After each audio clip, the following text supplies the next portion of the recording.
Hello বন্ধুরা, আজকে নিয়ে চললাম একটি নতুন ব্লগ। আজকে আমাদের গ্যাংটকের 3 নম্বর দিন। তো আমরা সকাল সকাল আমাদের রুমের নিচে গাড়ি চলে এসেছিলো। তো আজকে আমাদের যাওয়ার কথা ছিল নাথুলা, বাবা হরভজন সিং মন্দির, ছাঙ্গু লেক এবং ওল্ড যে বাবা হরভজন সিং মন্দির আছে, যেটাকে দেখতে যাওয়া হয় না সব সময় ট্যুরের মধ্যে। তো সেটাকে আমরা আজ ড্রাইভারকে বলে এক্সট্রা কিছু পয়সা দিয়ে আমরা সেখানেই আজকে যাচ্ছিলাম। তো রাস্তায় যেতে যেতে দেখুন ওই সারি সারি দূরে বরফ দেখতে পাওয়া যাচ্ছে। শুধু ঝাউ গাছ, পাইন গাছ আর সারি সারি বরফ। এই দেখুন, দেখতে পাচ্ছেন বন্ধুরা, এই যে সাদা সাদা দেখছেন রাস্তার পাশে, এগুলো হচ্ছে বরফ। এগুলো 2-3 দিন আগেই বরফগুলো পড়েছে। ড্রাইভার দাদা আমাদের বললেন আমাদের যেতে যেতে এক জায়গায় ব্রেকফাস্টের জন্য দাঁড়ানো হবে।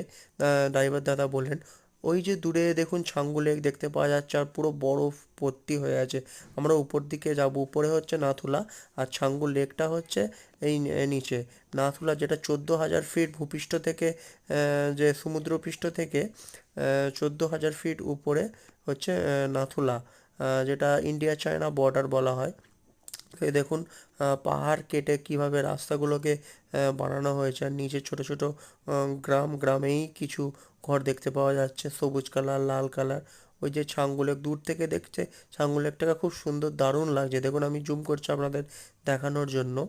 এই দেখুন ছাঙ্গু লেক, এটা বেশিরভাগ সময় বরফই থাকে, কিন্তু আমাদের নসিবটা একটু ভালো আছে, তো আমরা দেখতে পেলাম এটা জল অবস্থায়, কিন্তু বেশিরভাগ সময় একদম এখানে বরফে ভর্তি থাকে।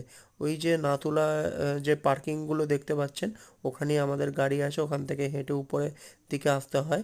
তো গাড়ির ড্রাইভার দাদা আমাদেরকে সামনে নামিয়ে দিয়ে বললো আপনারা হেঁটে হেঁটে ওপরে যান সিঁড়ি দিয়ে, আর আমি নিচে আছি, গাড়ির নাম্বারটা ফটো তুলে রাখতে বললো।